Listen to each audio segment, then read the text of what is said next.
بسم اللہ الرحمن الرحیم۔ شروع اللہ کے نام سے جو بڑا مہربان نہایت رحم والا ہے۔ کس کا یقین کیجئے، کس کا یقین کیجئے، کس کا یقین کیجئے، کس کا یقین کیجئے، لائے ہے بزم ناز سے یار خبر الگ الگ، لائے ہے بزم ناز سے یار خبر الگ الگ۔ بسم اللہ الرحمن الرحیم۔ محترم سامعین، سچ سچائی ہے، حق حقیقت ہے۔ سچ اور حق کو جاننا اور پہچاننا علم ہے، اور سچ حق جاننے والے کو عالم کہتے ہیں، یعنی علم والا کہتے ہیں، جبکہ سچ اور حق کو نہ جاننا جہالت ہے، اور سچ حق کو نہ جاننے والے کو جاہل کہتے ہیں۔ محترم، سچ اور حق پر عمل کرنا حقیقت پسندی ہے، ایسے حقیقت پسند کو عالم بعمل کہتے ہیں۔ محترم سامعین، جب سورج نکل آئے تو دن وجود میں آتا ہے، جب سورج ڈوب جائے تو رات چھا جاتی ہے۔ جو دن کو دن کہے اور رات کو رات سمجھے اسے حقیقت پسند کہتے ہیں، اور جو دن کو رات اور رات کو دن کہے اس کو چمگادڑ کہتے ہیں، اور اس کے پیچھے اڑنے والوں کو چمگادڑوں کا غول کہتے ہیں۔ گرامی قدر سامعین، جو دن کو آنکھیں موند لے یعنی بند کیے رکھے اور رات کو آنکھیں کھول لے اسے الو کہتے ہیں، اور جب کچھ اور لوگ بھی اس کے ساتھ ہو جائے تو پھر شاید لوگ اپنے تخیل میں یوں پیش کرتے ہیں، ہر شاخ پہ الو بیٹھا ہے، انجام گلستان کیا ہوگا۔ اور جب ان شاخوں پر بیٹھنے والے لوگ قوموں کے رہبر اور رہنما ہو تو وہ اپنے پیچھے چلنے والوں کو منزل مقصود تک پہنچائیں گے یا کسی گڑھے میں جا گرائیں گے۔ عربی شاعر نے ایسے لوگوں کے بابت کیا کہا، ترجمہ سنیے۔ جب کعبہ کسی قوم کا رہبر اور رہنما ہو تو عنقریب وہ ان کو ہلاک کر کے چھوڑے گا۔ محترم سامعین، میں ان تصورات میں کیوں کھو گیا؟ وہ پس منظر عرض کرنے سے پہلے میں آپ کو ایک حقیقت سمجھا دوں۔ سورج دن کی گواہی دیتا ہے، چاند رات کی خبر دیتا ہے۔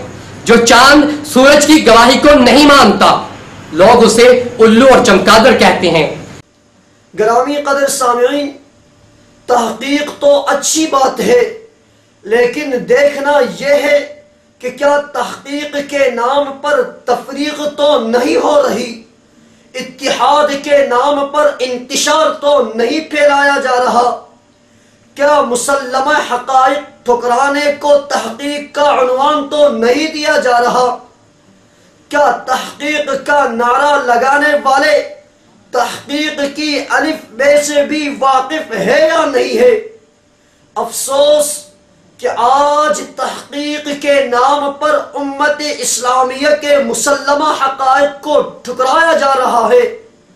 نواسۂ رسول، اہل جنت کے سردار، جگر گوش بطول سیدنا حسن رضی اللہ تعالی عنہ ہماری تاریخ کے ایک روشن کردار ہے۔ امت اسلامیہ کے تمام مفسر، تمام محدث، تمام مورخ، تمام فقیہ، تمام مصنف، تمام ادیب، تمام خطیب اس بات پر متفق ہیں کہ سیدنا حسن رضی اللہ تعالی عنہ مدینہ منورہ میں فوت ہوئے اور ان کو قتل کر کے شہید نہیں کیا گیا، جبکہ دور حاضر کے ایک لامذہب محقق توصیف زیدی صاحب نے اس کے برعکس یہ تحقیق پیش کی کہ سیدنا حسن رضی اللہ تعالی عنہ کو قتل کر کے شہید کیا گیا اور کوفیوں نے ان کو کوفہ میں شہید کیا۔ ان کا ایک کلپ ملاحظہ ہو۔ وہ تو خود مصائب کے اندر پھنس گئے تو آپ کی مصیبتیں کیسے ڈال رہے تھے؟ اس کے اپنے دو بیٹے حسن و حسین کوفیوں کے چکر میں پھنس گئے، کوفیوں نے دونوں کو شہید کیا۔ انا للہ و انا الیہ راجعون۔ پھر 2 فروری سن 2011 میں سوال و جواب کی ایک نشست منعقد کی گئی جس میں توصیف زیدی صاحب نے 2 دفعہ یہی انکشاف کیا۔ ملاحظہ ہو، اور مدینے سے مشرق میں عراق پڑتا ہے۔ یہ وہ سرزمین ہے جس پر سیدنا علی کا لہو ان کوفیوں نے گرایا، سیدنا حسین کا لہو ان کوفیوں نے گرایا، سیدنا حسن کا لہو ان کوفیوں نے گرایا۔ ان کے ایجاد کرنے والے کوفی ہیں، وہی حسین کے قاتل ہیں، وہی حسن کے قاتل ہیں، وہی علی کے قاتل ہیں۔ گرامی قدر سامعین، اگر مسلمہ حقائق کو مسترد کرنے کا نام تحقیق ہے تو یقیناً یہ ایک تحقیق ہے۔ اگر امت اسلامیہ کے متفقہ موقف سے علیحدہ راہ نکالنے کا نام تحقیق ہے تو یقیناً توصیف زیدی اس میدان میں تحقیق کے شاہ سوار ہے۔ لیکن سامعین ذرا غور کریں کہ کیا صدا بلند ہو رہی ہے؟ وہ روٹے ہیں سب سے ہمیں منظور ہے، لیکن وہ روٹے ہیں سب سے ہمیں منظور ہے، لیکن یارو انہیں سمجھاؤ کہ بے پر کی نہ چھوڑے۔ محترم سامعین، جب روشنی کا سوال چمگادڑ سے پوچھا جائے گا، جب دن رات کا فیصلہ الو سے کرایا جائے گا اور ان کے فیصلے کو نشان راہ سمجھ لیا جائے گا، تو ایسے تحقیق کرنے والے محققین اور ان کی اندھی تقلید کرنے والے مقلدین کی حیثیت اور ان کی حقیقت شاید یہ ہوگی کہ یہ تیلی کے اس بیل سے کم نہیں ہے۔ یہ تیلی کے اس بیل سے کم نہیں ہے، پھرے عمر بھر اور جہاں تھا وہی ہے۔ توصیف زیدی اور پوری دنیا میں بسنے والے غیر مقلد ٹولے اور لامذہب گروہ کو میرا چیلنج ہے کہ وہ 1 مہینے کے اندر توصیف زیدی کی تائید میں ایک روایت یا ایک تاریخی حوالہ پیش کر دے کہ سیدنا حسن رضی اللہ تعالی عنہ کو کوفیوں نے کوفہ میں شہید کیا، میں وہ ڈبل کیبن گاڑی اس کو دے دوں گا۔ ورنہ توصیف زیدی اور اس کے لامذہب سامعین یہ فیصلہ کرنے میں حق بجانب ہوں گے، کیا توصیف زیدی جھوٹا ہے، جاہل ہے، خائن ہے، لوگوں کو مس گائیڈ کرتا ہے، غلط انفارمیشن دیتا ہے یا نہیں؟ اور اس صورتحال کی روشنی میں وہ خود ہی اندازہ کر لیں گے کہ علماء دیوبند اہل سنت والجماعت کے خلاف اس کے پروپیگنڈے میں کتنی صداقت ہے۔ بقول شاعر، شکوہ کرنا ہو تو اپنا کر، دیوبند کا نہ کر۔ شکوہ کرنا ہو تو اپنا کر، دیوبند کا نہ کر۔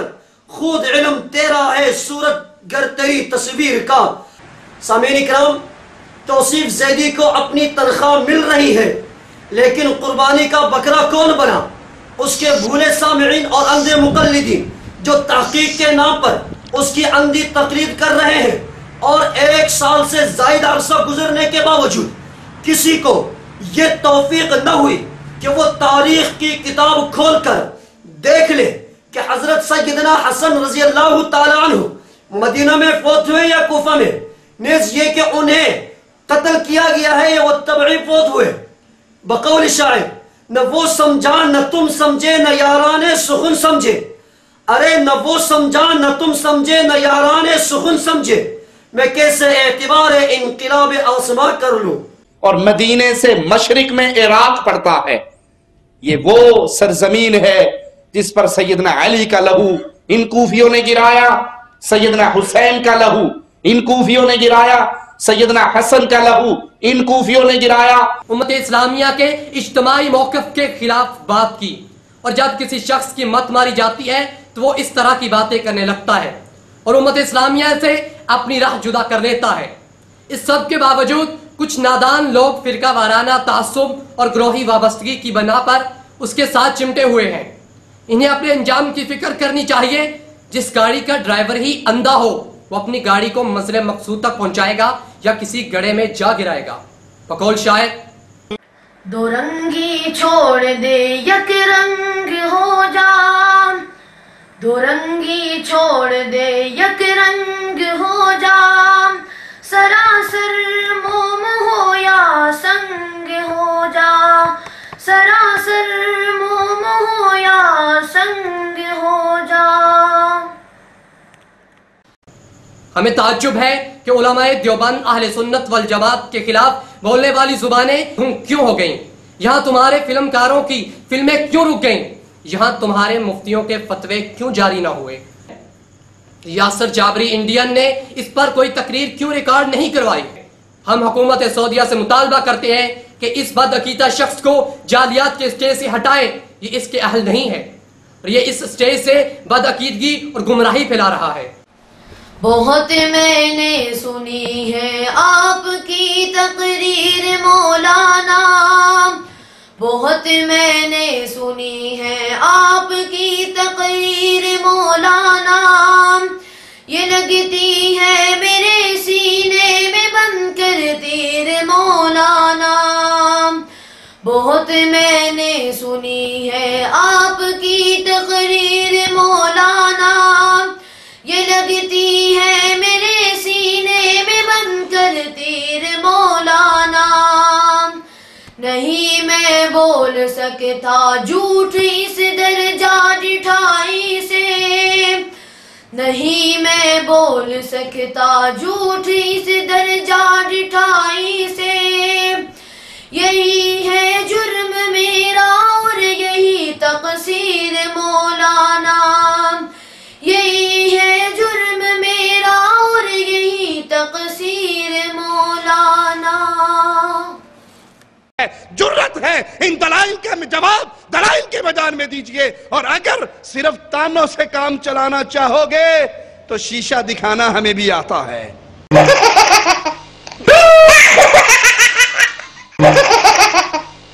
مجھے معاف کر دینا، مجھے معاف کر دینا، مجھے معاف کر دینا، مجھے معاف کر دینا، مجھے معاف کر دینا۔